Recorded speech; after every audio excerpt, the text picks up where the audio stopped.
I am Natalie, 32 years old, and I thought I had everything figured out. After years of saving every penny, I finally bought my dream apartment in downtown Chicago. But when I decided to rent it out temporarily due to my career change, I never expected what would happen.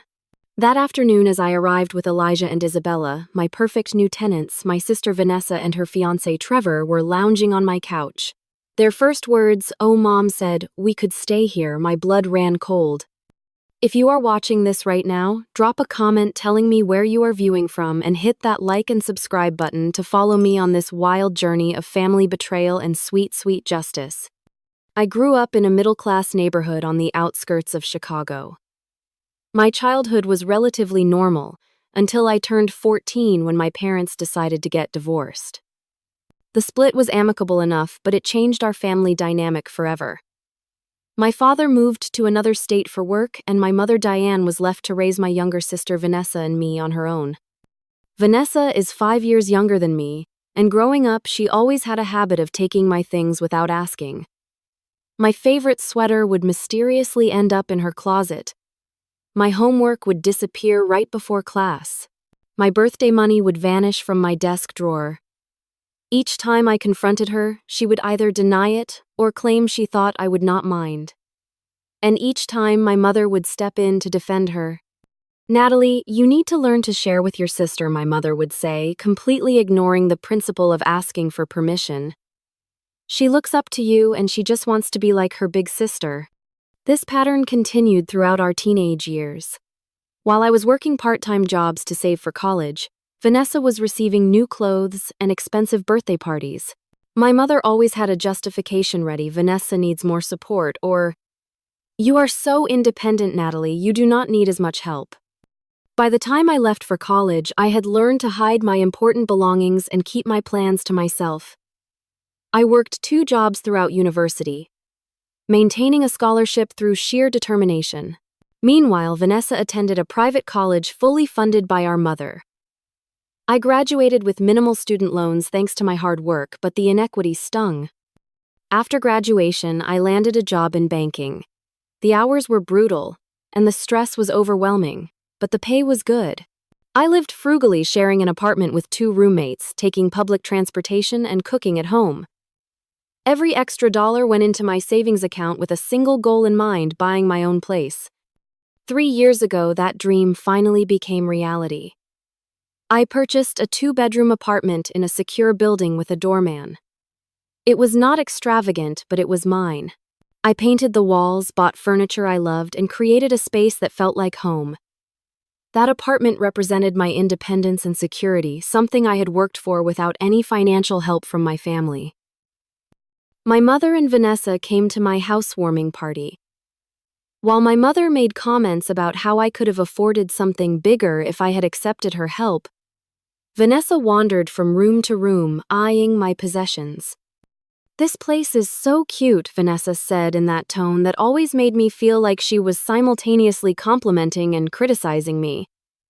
"When I buy a place, I think I will go for something with more character, though." I just smiled and refilled her wine glass. After years of dealing with her backhanded comments, I had learned to let them roll off my back. 6 months ago, I made a difficult decision to pivot my career. The banking hours were destroying my health, and an opportunity arose to move into financial planning. The work aligned better with my values, allowing me to help people manage their money, rather than just move it around for corporations. The catch was a temporary income reduction during the transition period. After running the numbers, I realized I could rent out my apartment for a year and stay with my friend Zoe, who had a spacious condo and was happy to have me as a roommate for a reduced rent. This arrangement would allow me to build a savings cushion while I established myself in my new role. The tenant search was exhaustive. I interviewed dozens of applicants, conducted background checks, and verified employment and rental histories.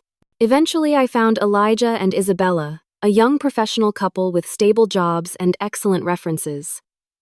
He worked in software development, and she was a nurse at the university hospital. They were looking for a 1-year lease while they saved for their own place, which aligned perfectly with my timeline. We hit it off immediately during the viewing. They asked thoughtful questions about the neighborhood and building amenities. They treated my home with respect, admiring the features I had carefully selected. Most importantly, they understood that this was not just an investment property to me, but my home that I was temporarily entrusting to them. The contract was drawn up, the deposit was paid, and move-in day was scheduled.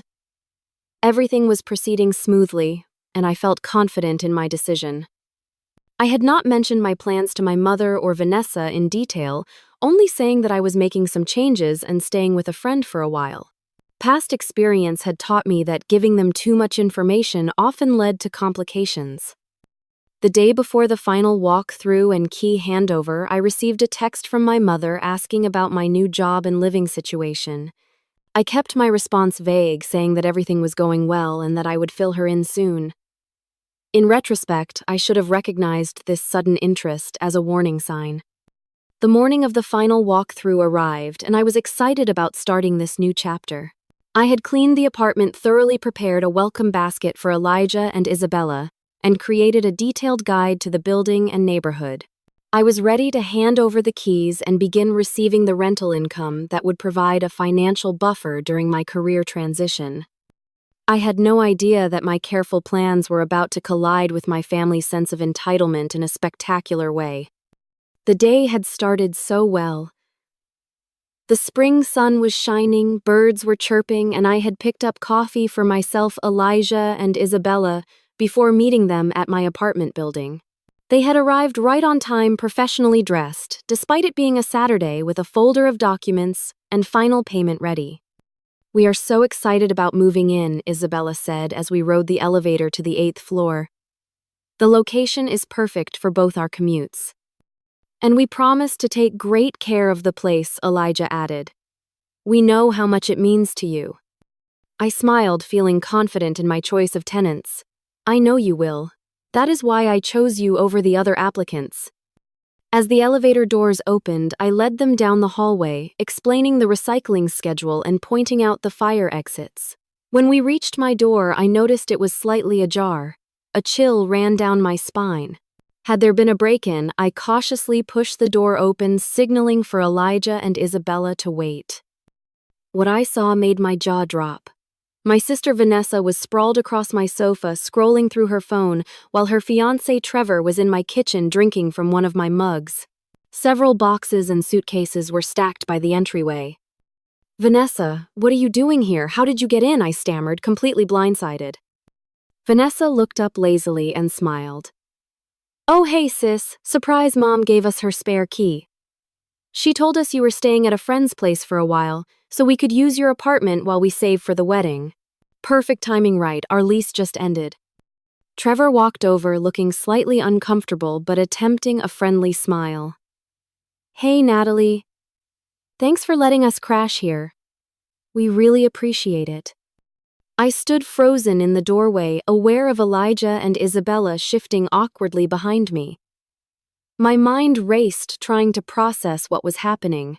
My mother had a spare key for emergencies only, which she had apparently given to Vanessa without my knowledge or consent. There must be some mistake. I finally managed to say. "I am not staying at a friend's place. I am renting out the apartment. These are my tenants, Elijah and Isabella. They are moving in today." Vanessa's smile faltered and she sat up straight. "What? No, Mom specifically said you were not using the place and that we could stay here. She would not have told us that if you were renting it out." I turned to Elijah and Isabella, who were looking increasingly uncomfortable. "I am so sorry about this. There has been a misunderstanding. Would you mind waiting in the hallway for a few minutes while I sort this out?" They nodded and stepped back, closing the door partly behind them. I took a deep breath and turned back to Vanessa and Trevor. "Listen, I do not know what Mom told you, but this is my apartment. I make the decisions about who stays here. I have a legally binding contract with Elijah and Isabella. They have paid a deposit and first month's rent. They are moving in today." Vanessa's expression darkened. "Well, we have already moved half our stuff in, as you can see. We cannot just leave. We gave up our apartment. We have nowhere else to go." "That is not my problem," I said, trying to keep my voice steady. You should have confirmed with me before assuming you could stay here. Why would I need to confirm with you when Mom already said it was fine? Vanessa shot back, her voice rising. She said you were staying with Zoe for a while and that your place would be empty. And you did not think to call me directly, I asked, incredulous. Trevor, who had been quietly watching our exchange, finally spoke up. I did suggest calling you first, but Vanessa said it would be fine since your mom had already approved it. Vanessa shot him a glare and he immediately looked down at his feet. Well, Mom does not have the authority to approve anyone staying in my apartment, I said firmly. I bought this place with my own money. I pay the mortgage. I make the decisions. Vanessa pulled out her phone. Let me call Mom and straighten this out. She will explain everything. As Vanessa dialed, I walked to the door and explained the situation briefly to Elijah and Isabella. I am so sorry about this. My sister seems to think she can stay here, but I will resolve this quickly. Would you mind waiting just a bit longer? They exchanged glances before Elijah spoke. Of course, take your time. But we do need to know if we can move in today as planned. We have movers scheduled for this afternoon. You will be able to move in today, I assured them, hoping I could make good on that promise. I returned to find Vanessa with the phone on speaker. Mom, tell Natalie what you told us about staying at her apartment, Vanessa was saying. My mother's voice came through the speaker, sounding confused at first and then defensive. Natalie, are you there? Yes, I told Vanessa and Trevor. They could stay at your place while you are at Zoe's. You mentioned you were making changes and staying with a friend. I assumed your apartment would be sitting empty. It makes perfect sense for them to use it while they save for their wedding. I felt a familiar anger bubbling up inside me. Mom, you had no right to offer my apartment to anyone. I never said it would be empty. I am renting it out. The tenants are here right now, ready to move in. There was a pause before my mother responded. Well, I think family should come first, Natalie. Vanessa and Trevor need a place to stay. Surely you can find other tenants later. And there it was. The same pattern that had defined our family dynamics for as long as I could remember. Vanessa's needs always came before mine. My mother always assumed I would accommodate sacrifice and give in. I looked at Vanessa, who now wore a smug expression, confident that our mother's backing would settle the matter. Trevor, on the other hand, was looking increasingly uncomfortable, avoiding eye contact with everyone in the room. Mom, I have a legal contract with these tenants. They have paid a deposit. They have movers coming today. I cannot just tell them to find somewhere else to live because Vanessa decided she wants my apartment. Surely they would understand if you explained the situation, my mother replied. Family emergencies happen. They could find another place. I felt a surge of frustration as memories flooded back. All the times I had been expected to give up something for Vanessa. All the times my mother had dismissed my feelings and boundaries. But this time was different. This was my property, my financial security at stake. This is not a family emergency, I said firmly. This is Vanessa assuming she can take something of mine as usual and you enabling her as usual. I need to go now. I have tenants waiting. I ended the call before my mother could respond. Vanessa stared at me, her expression, a mixture of shock and anger. I cannot believe you are choosing strangers over your own sister, she said. Where are we supposed to go? That is not my concern, I replied, feeling a strange calm descend over me. You should have confirmed with me before giving up your apartment. Now I need you to pack up your things and leave. My tenants are moving in today. We are not going anywhere, Vanessa declared, crossing her arms. Mom said we could stay here, and we are staying. I looked at her, then at Trevor, who was now shifting from foot to foot, clearly uncomfortable with the situation. I realized I needed to take a different approach. Excuse me for a moment, I said, walking toward my bedroom. I need to make a call. I closed my bedroom door behind me, leaning against it as I tried to steady my breathing. The familiar knot of anxiety that always formed during confrontations with my family tightened in my chest. I could hear Vanessa and Trevor arguing in hushed tones in the living room. My phone buzzed with a text from my mother. Call me back. We need to discuss this like adults. like adults. As if it were childish of me to expect control over my own property. As if it were immature to have boundaries. I ignored the message and instead dialed my mother directly. She answered on the first ring. "Natalie, I do not understand why you are being so difficult about this," she began without preamble. "Vanessa and Trevor are family. They need a place to stay while they save for their wedding. Your apartment is perfect for them." I took a deep breath. "Mom, did it ever occur to you to ask me, before telling them they could stay in my home? Or better yet, to offer your own place instead?" "Do not be ridiculous," she scoffed. "You know my condo is too small for 3 people. Besides, you are not even using your apartment right now." "I am not using it because I am renting it out." I explained for what felt like the 100th time. "I need the rental income while I transition to my new job." "You always think about money first," my mother said disapprovingly. "Family should be your priority. Vanessa is planning a wedding. They need to save money." "And what about my needs?" I asked. "Does my financial security not matter?" "You have always been the responsible one, Natalie. You always land on your feet. Vanessa needs more support." There it was again. The same justification she had used throughout our childhood. Vanessa needed more. Vanessa deserved more. Natalie could manage with less. As we argued, memories from childhood flooded back. The time Vanessa had taken my prom dress without asking and spilled punch all over it. My mother had told me to be understanding because Vanessa had been so excited about her first high school party. Or the time Vanessa had borrowed my car in college and gotten a parking ticket that she never paid, resulting in a boot on my vehicle when I needed to get to an important job interview. My mother had paid the fine but told me not to make such a big deal about it because sisters share.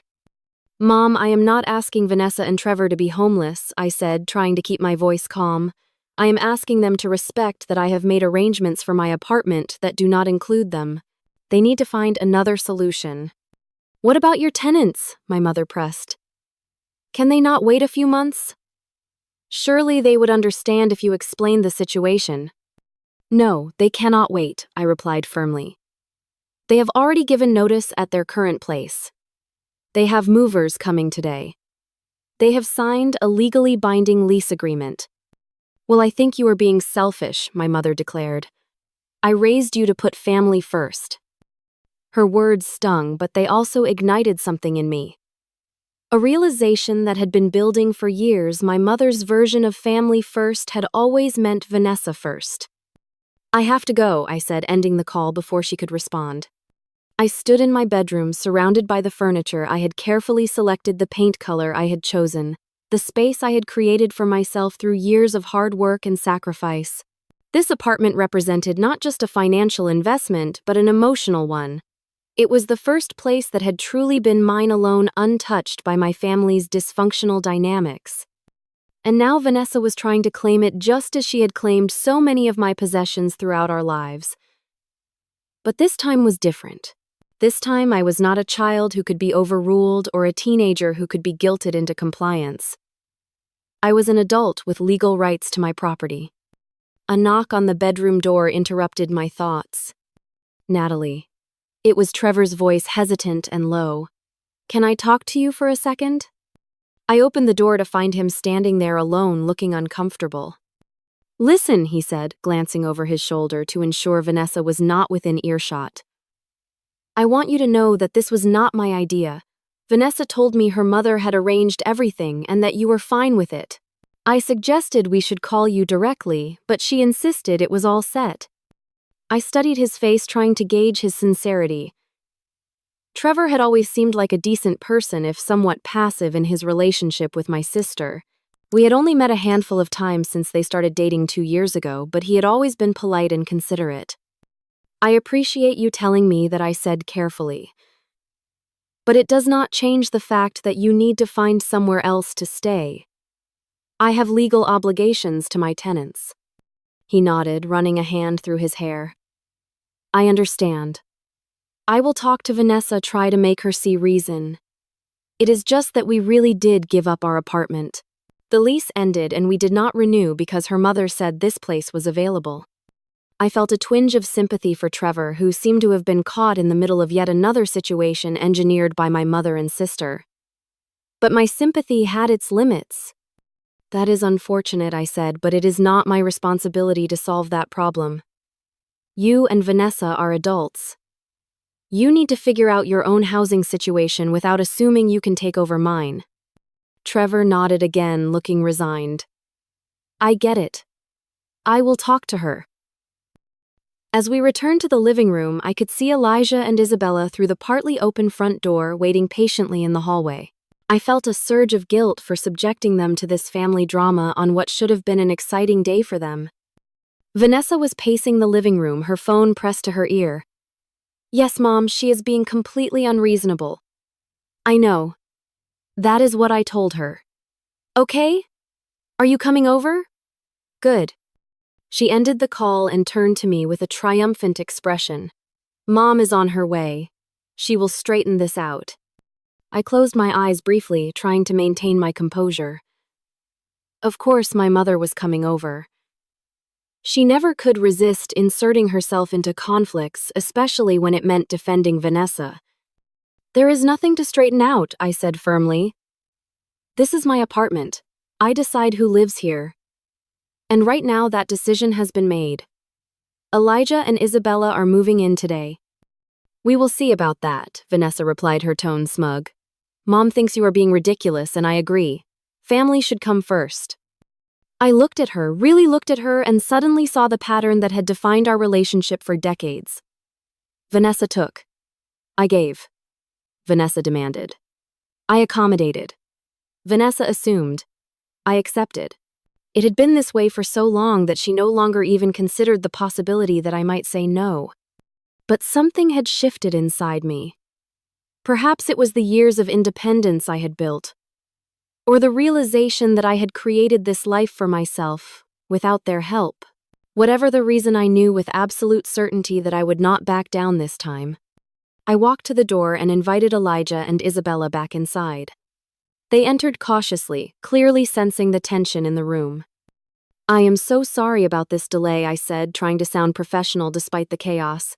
There has been a misunderstanding with my family, but I am working to resolve it quickly. In the meantime, would you like to do a final walkthrough of the apartment?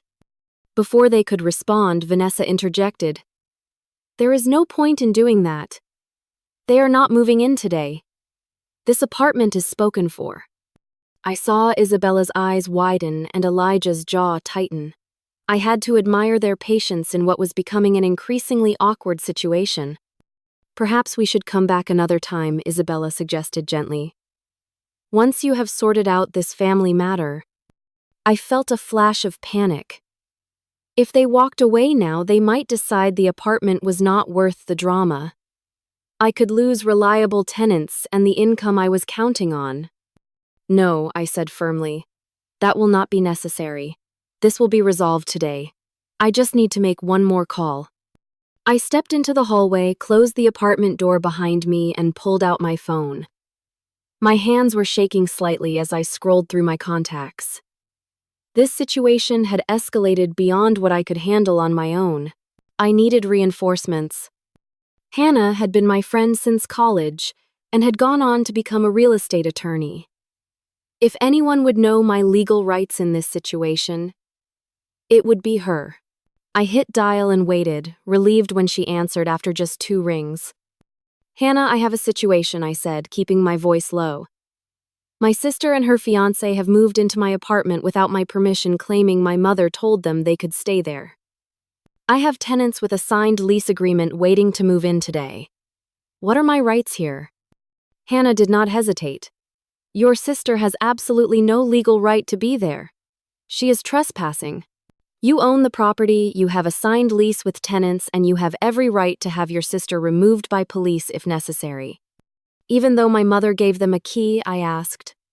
It does not matter who gave them a key, Hannah explained patiently. Your mother does not own the property and has no authority to grant permission for anyone to live there. The only person who can make that decision is you, the legal owner. Relief washed over me.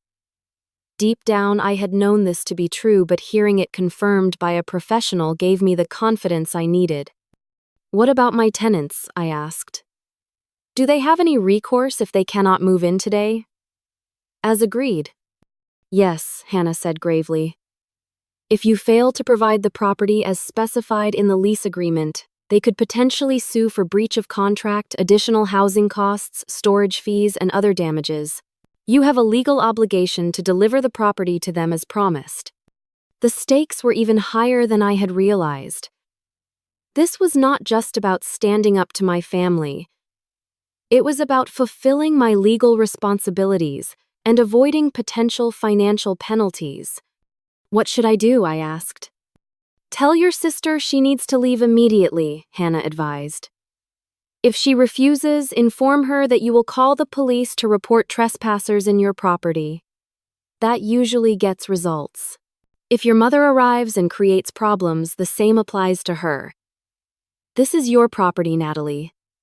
You have every right to control who enters it and who lives there." After thanking Hannah for her advice, I made one more call to the building management. I explained the situation briefly and asked them to meet me at my apartment. Having the building manager present would add another layer of authority to my position. With a deep breath, I returned to the apartment, walking with a newfound confidence. Vanessa and Trevor were sitting on the couch while Elijah and Isabella stood awkwardly by the kitchen counter. "I have just spoken with my attorney," I announced loud enough for everyone to hear. "She has confirmed what I already knew. Vanessa and Trevor have no legal right to be in this apartment. They are trespassing on private property." Vanessa rolled her eyes. "Oh, please. Do not be so dramatic. We are family, not criminals." "Family or not, you have no right to be here," I continued, my voice steady. "I have a legally binding agreement with Elijah and Isabella. They are moving in today as planned." Trevor shifted uncomfortably. "Vanessa, maybe we should just go. We can figure something else out." "Go where?" Vanessa snapped. "We gave up our apartment, remember, because Mom said we could stay here." "That is not my problem," I said firmly. "You should have confirmed with me directly before making such a decision." "I did not think I needed to check with you when Mom had already approved it," Vanessa retorted, though I noticed a flicker of uncertainty in her eyes. "Mom does not own this apartment," I explained slowly, as if to a child. "She has no authority to approve anyone staying here. Only I can make that decision." A knock at the door interrupted our standoff. I opened it to find Mr. Peters, the building manager, standing there with a concerned expression. "Miss Johnson," he said, nodding politely, "you called about an unauthorized occupancy situation." "Yes, thank you for coming so quickly," I replied, relief washing over me. "My sister and her fiance are in my apartment without my permission, and they are refusing to leave. I have tenants who are supposed to be moving in today." Mr. Peters stepped inside and surveyed the scene. "I will need to see some identification from everyone, please." As everyone produced their IDs, I explained the situation in more detail. Mr. Peters listened attentively, then turned to Vanessa and Trevor.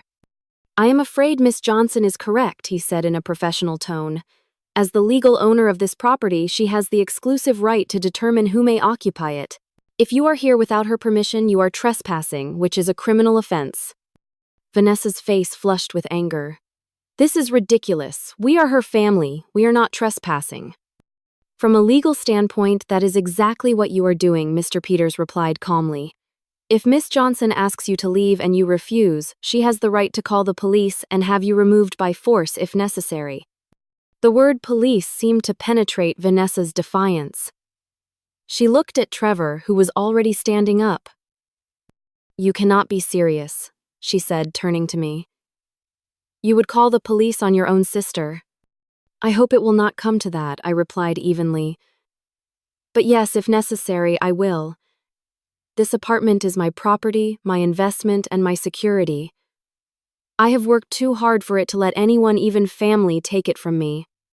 The front door opened again, and my mother bustled in, looking flustered and annoyed.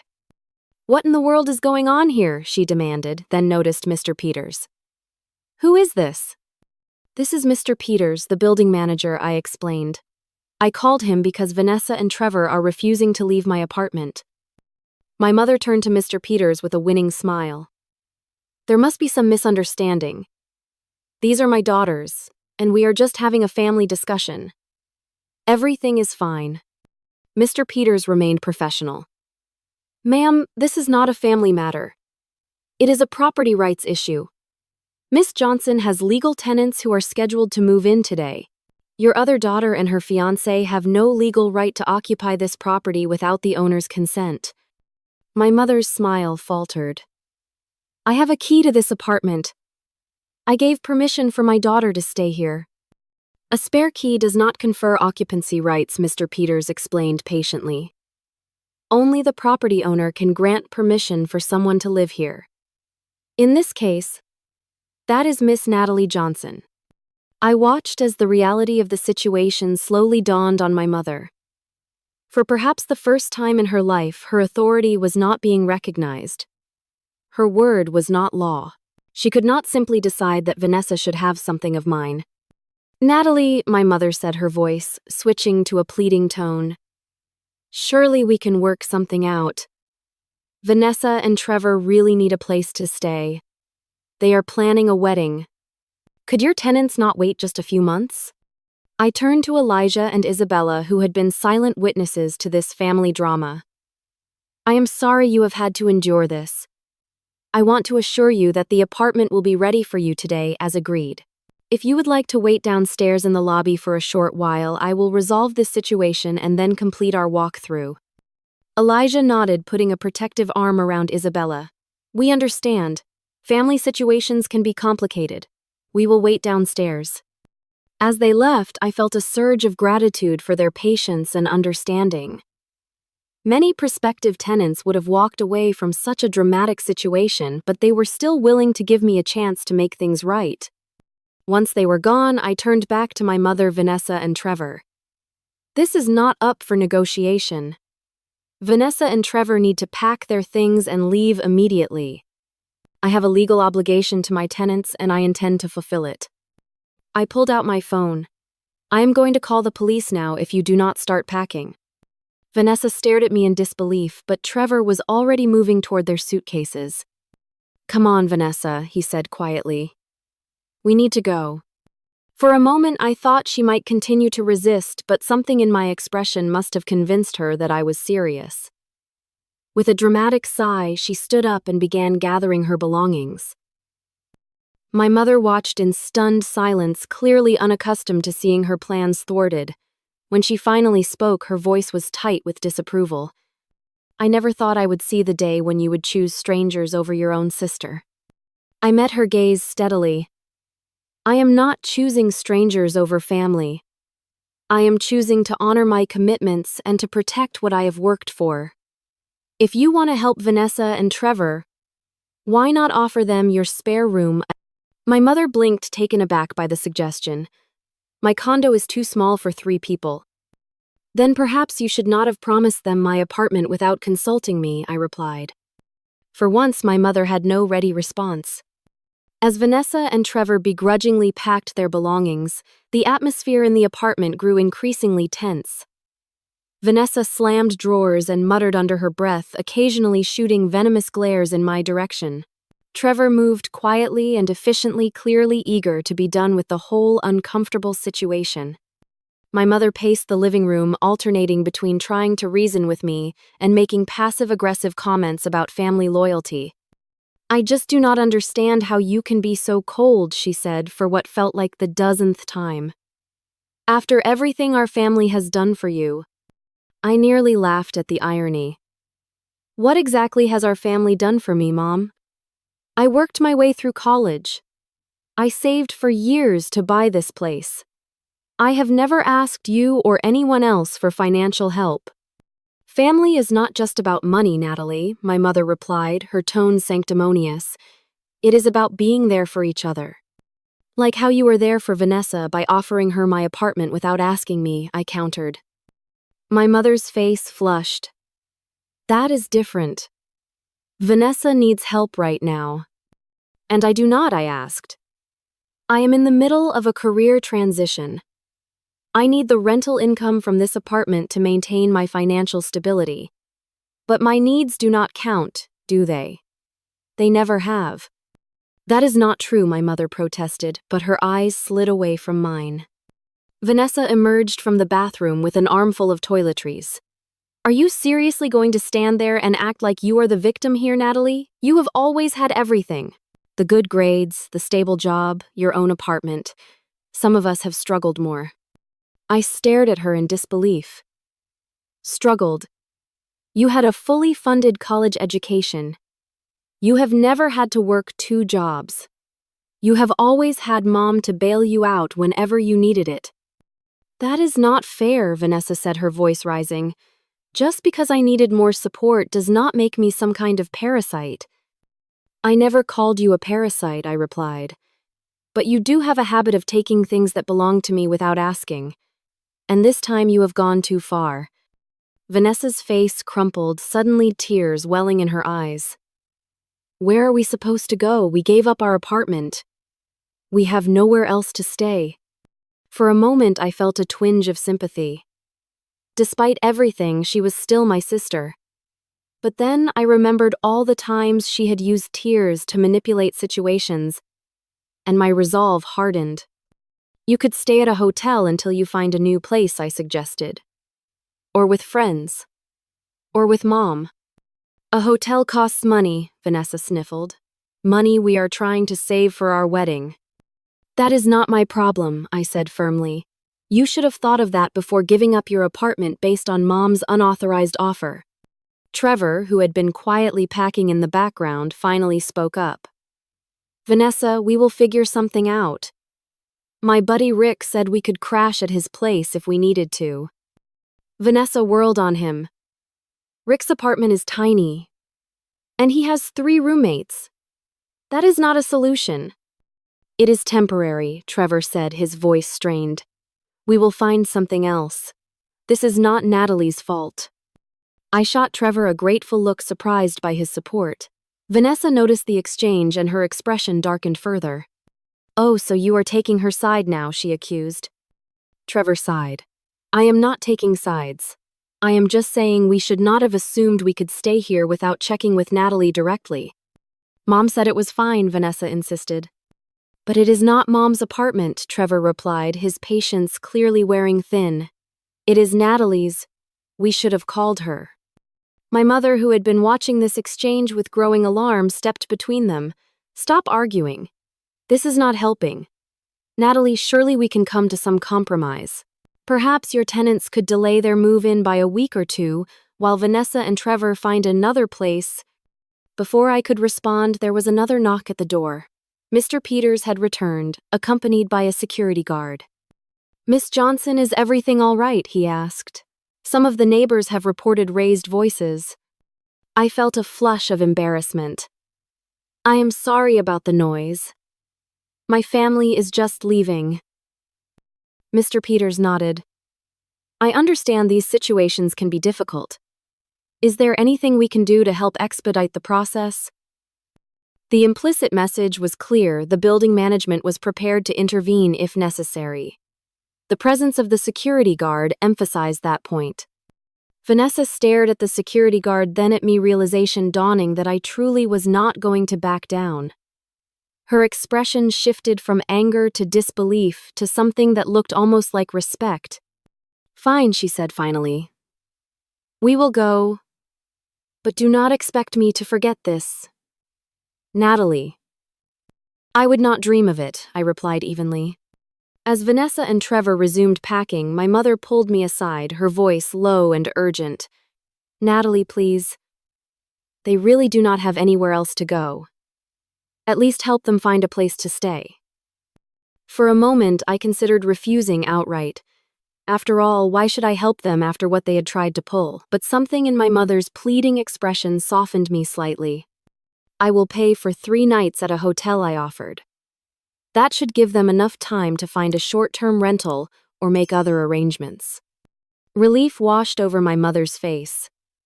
Thank you. That is very generous. It is more than they deserve, I said quietly.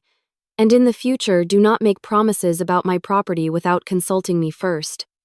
My mother nodded, though I was not entirely convinced she had learned her lesson. While Vanessa and Trevor finished gathering their belongings, I stepped into the hallway to call Elijah and Isabella. They answered immediately. I am so sorry about the delay, I said. The situation is almost resolved. My sister and her fiance will be leaving shortly. Would you be able to come back up in about 30 minutes for the final walkthrough? Of course, Isabella replied, her voice warm with understanding. Family situations can be complicated. We appreciate you working to resolve this. Thank you for your patience, I said, feeling a wave of gratitude for their understanding. When I returned to the apartment, Vanessa and Trevor had most of their things packed. The security guard was helping Trevor carry boxes down to their car, while Mr. Peters supervised discreetly from near the door. Vanessa was sitting on the couch, her expression sullen. When she saw me, she stood up abruptly. I hope you are happy, she said bitterly. Throwing your own sister out on the street. You are not on the street, I replied calmly. I have offered to pay for 3 nights at a hotel, while you find alternative accommodation. 3 whole nights, Vanessa said sarcastically. How generous. My mother intervened before I could respond. Vanessa, that is enough. Natalie is being more than fair under the circumstances. Vanessa looked surprised at our mother taking my side, however mildly. She opened her mouth as if to argue further, then closed it again. Trevor returned from taking boxes down to the car. That is the last of it, he said, avoiding eye contact with everyone. We should go. Vanessa gathered her purse and coat, moving with deliberate slowness, as if still hoping for a last-minute reprieve. When none came, she walked to the door, pausing with her hand on the knob. I hope your precious apartment is worth destroying our relationship, she said. I met her gaze steadily. You tried to take something that belongs to me without asking. Again, that is what damaged our relationship, Vanessa, not me enforcing my boundaries. For a brief moment, something like understanding flickered across her face. Then it was gone, replaced by the familiar mask of righteous indignation.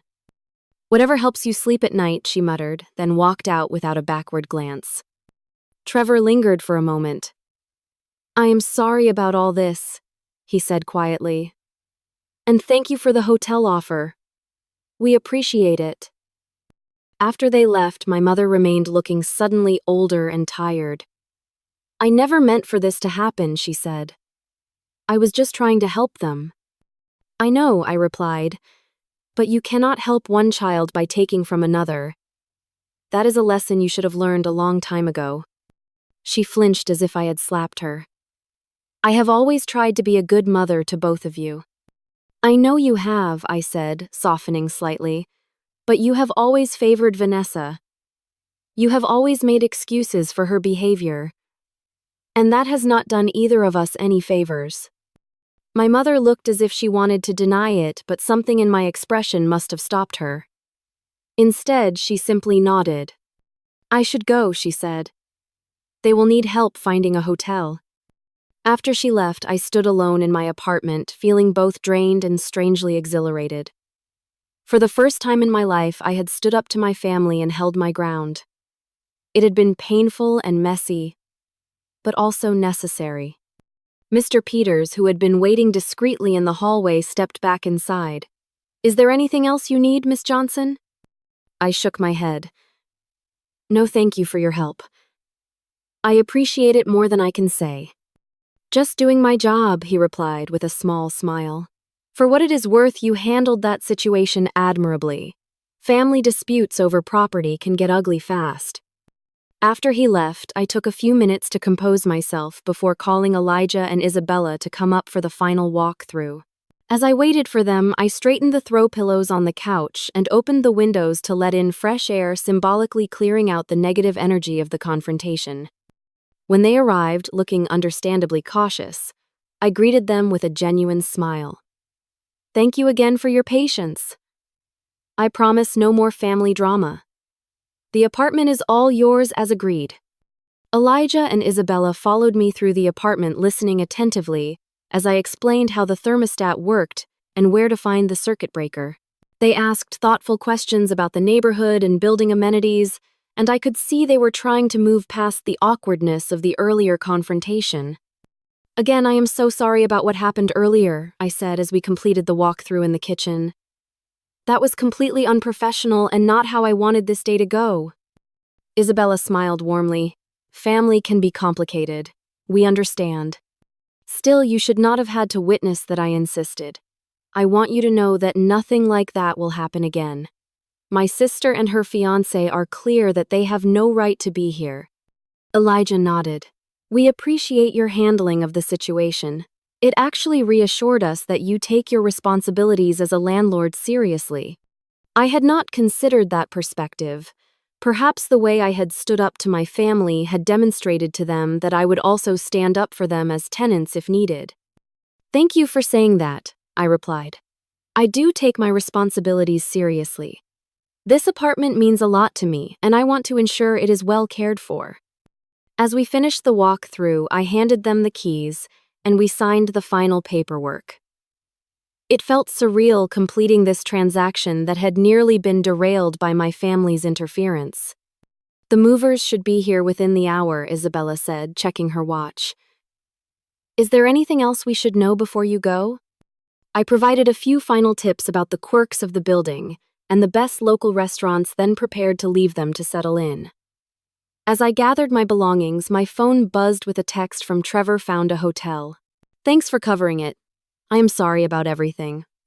I felt a small sense of relief that at least one party in this drama was behaving reasonably. I replied with the name and contact information for my friend who worked at a rental agency, suggesting they reach out for help finding a short-term lease. As I said goodbye to Elijah and Isabella and stepped into the hallway, I felt lighter somehow, as if standing up to my family had released a weight I had been carrying for years. The apartment was no longer just a financial investment, but a symbol of my independence and self-respect. I was halfway to the elevator when my phone rang. It was my mother again. I considered ignoring the call, but decided it was better to face this head-on. "Hello," I answered, keeping my voice neutral. "Natalie, I have been thinking about what you said," my mother began, her tone subdued. "About me favoring Vanessa and making excuses for her behavior." I waited, not wanting to interrupt what seemed like a rare moment of self-reflection. "I never meant to make you feel less important," she continued. "I always thought you were so capable, so independent. You never seemed to need me the way Vanessa did." "Everyone needs support, Mom," I said quietly. "Even capable, independent people." There was a long pause before she spoke again. "You are right. I have not been fair to you. I have expected you to always be the understanding one. The one who gives way. That was wrong of me." Her words were so unexpected that for a moment I did not know how to respond.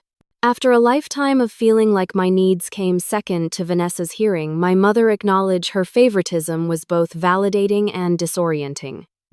"Thank you for saying that. I finally managed. It means a lot to hear you acknowledge it." "I want to do better," she said. "I want to be a mother who supports both her daughters equally. Will you give me a chance to try?" I felt a complex mix of emotions: hope, wariness, a cautious optimism. "Yes," I said. "I would like that." After we ended the call, I stood in the hallway for a long moment, processing what had just happened. It felt like a significant shift in our family dynamic, one that had been long overdue. As I waited for the elevator, my phone buzzed again. This time it was a text from Vanessa. "I am still mad at you, but Trevor says I should apologize for assuming we could stay at your place without asking. So consider this my apology." It was not the most gracious apology I had ever received, but coming from Vanessa, it was practically unprecedented. I typed a response: "Apology accepted. I hope you find a good place soon." Her reply came quickly: "Whatever. Trevor says thanks for the hotel." I smiled despite myself. Some things would take longer to change than others. The elevator arrived, and as I stepped inside, I felt a sense of closure. The apartment that had been the focal point of this family drama was now in the capable hands of Elijah and Isabella. My sister and her fiance were temporarily housed and would hopefully find a more permanent solution soon. And most surprisingly, my mother had shown a willingness to acknowledge and address the patterns that had defined our family relationships for decades. As the elevator descended, I realized that this confrontation, painful as it had perhaps been necessary. Sometimes relationships cannot evolve until long-established patterns are disrupted. Sometimes growth cannot occur without conflict. When I reached the lobby, I checked my watch. The movers would be arriving soon for Elijah and Isabella. My part in this transaction was complete. I had fulfilled my responsibilities as a landlord, and more importantly, had stood up for myself in a way I never had before. Outside, the spring air felt fresh and invigorating. I took a deep breath, feeling as though I was entering a new phase of my relationship with my family. It would not be easy, and old patterns would not disappear overnight, but something significant had shifted. For the first time, I had established a boundary and held firm, and remarkably, my family had begun to respect it. As I walked toward the subway station, I realized that the apartment had given me more than just financial security.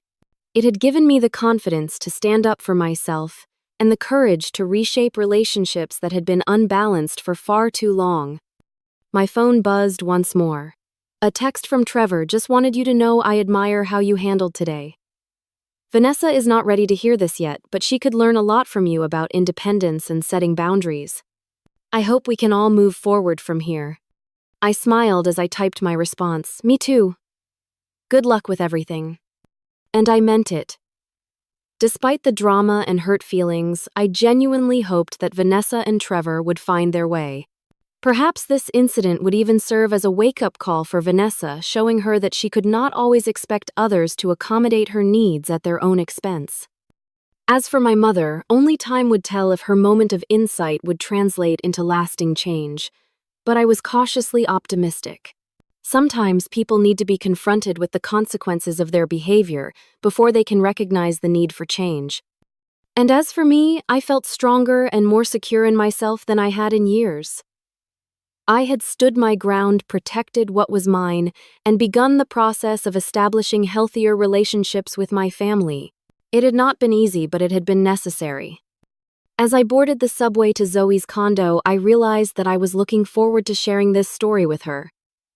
She had witnessed my struggles with my family for years and had often encouraged me to set firmer boundaries.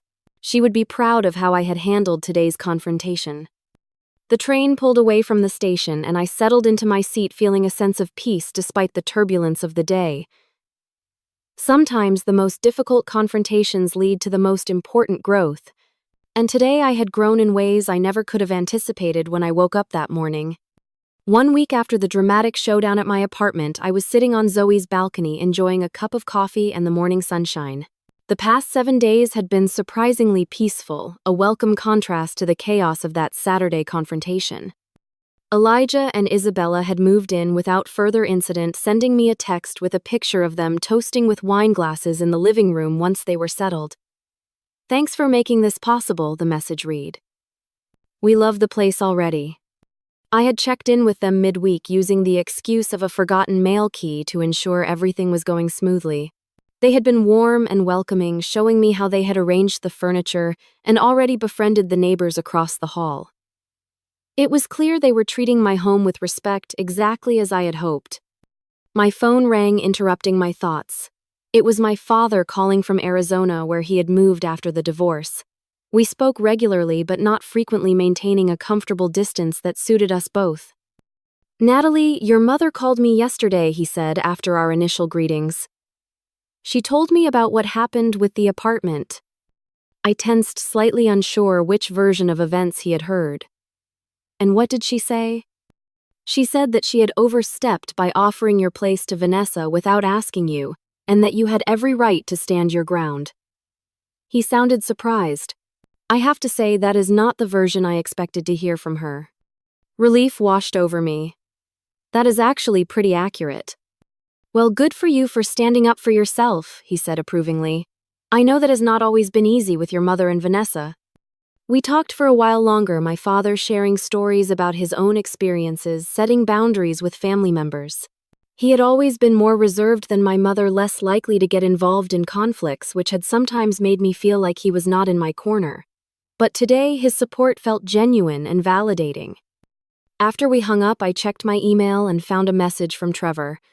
I had not expected to hear from him again so soon, and certainly not separate from Vanessa. Natalie, I hope this is not overstepping, but I wanted to let you know that Vanessa and I have decided to postpone the wedding, the email read. The incident at your apartment brought up some issues in our relationship that we need to address before moving forward. I realized I have been enabling some of Vanessa's less healthy behaviors, much like your mother has. We are going to try couples counseling. I thought you should know since you were inadvertently part of this realization.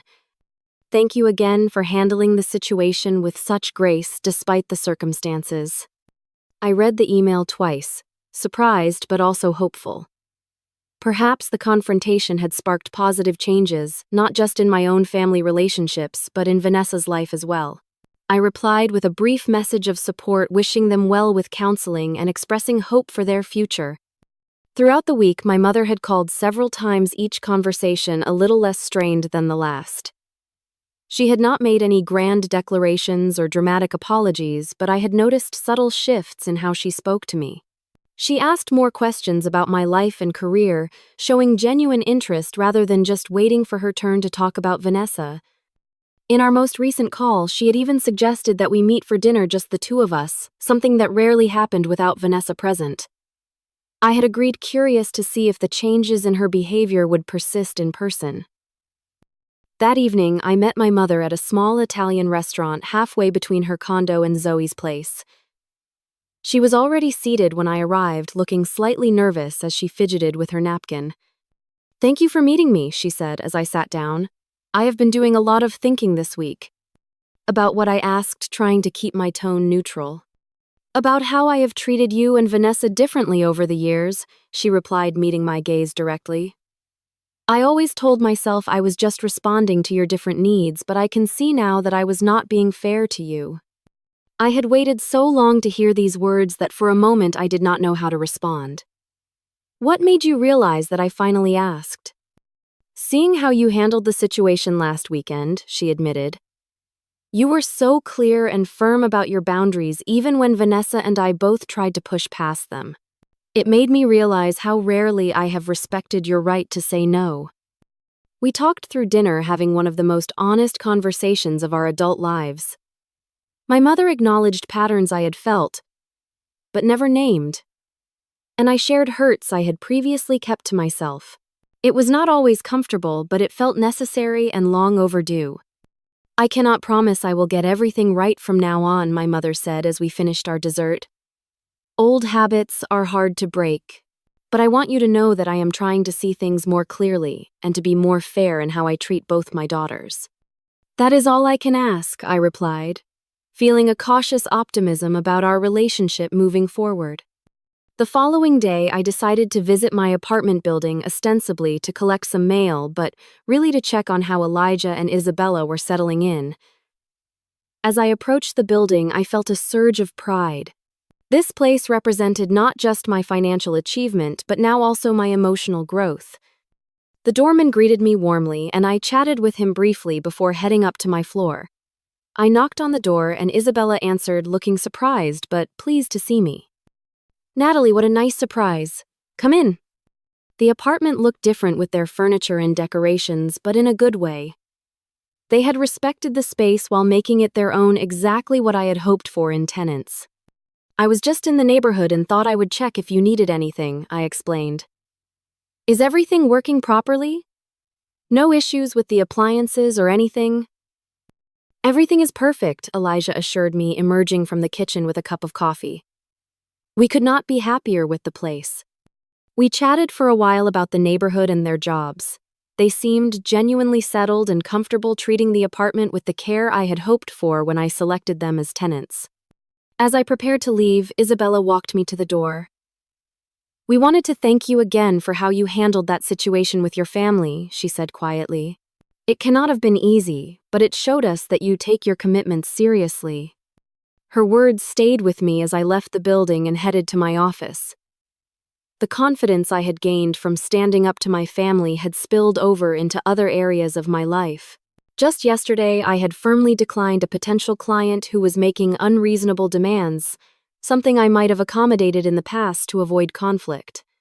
Zoe had noticed the change too. "You seem different," she had commented a few nights ago as we shared takeout on her couch. "More centered somehow." She was right. The confrontation with my family had been painful and messy, but it had also been liberating. For years, I had allowed Vanessa's needs and wants to take precedence over my own, reinforced by my mother's expectations. Breaking that pattern had been difficult but necessary for my own well-being. As I walked into my office building, I thought about the future. My temporary living arrangement with Zoe would end in less than a year, and I would return to my apartment. But the experience had sparked an interest in real estate investment. Perhaps I would use this year to save for a down payment on a second property, something I could rent out permanently. More importantly, I was committed to maintaining the boundaries I had established with my family. Our relationships were evolving, not ending. Setting limits did not mean cutting ties. It meant creating healthier connections based on mutual respect rather than old patterns of taking and giving in. That evening, as I settled into my temporary room at Zoe's condo, I felt a deep sense of peace. The apartment drama that had seemed so catastrophic in the moment had ultimately led to positive changes in multiple relationships. My mother was showing signs of genuine self-reflection. Vanessa and Trevor were addressing issues in their relationship. And I had found a new level of confidence and self-respect. Sometimes the most painful confrontations lead to the most necessary growth. Sometimes you have to stand firm in the storm to find peace afterward. And sometimes the boundaries you fight hardest to establish are the ones that ultimately allow your relationships to heal and flourish in healthier ways. If you have ever had to stand up to family members who crossed your boundaries, I would love to hear your story in the comments below. How did you handle it? What lessons did you learn? And remember to like and subscribe if you enjoyed this story. I will be sharing more experiences about navigating complex family dynamics and growing through difficult situations. Thank you for listening, and remember that establishing healthy boundaries is not just a gift to yourself, but ultimately to your relationships as well.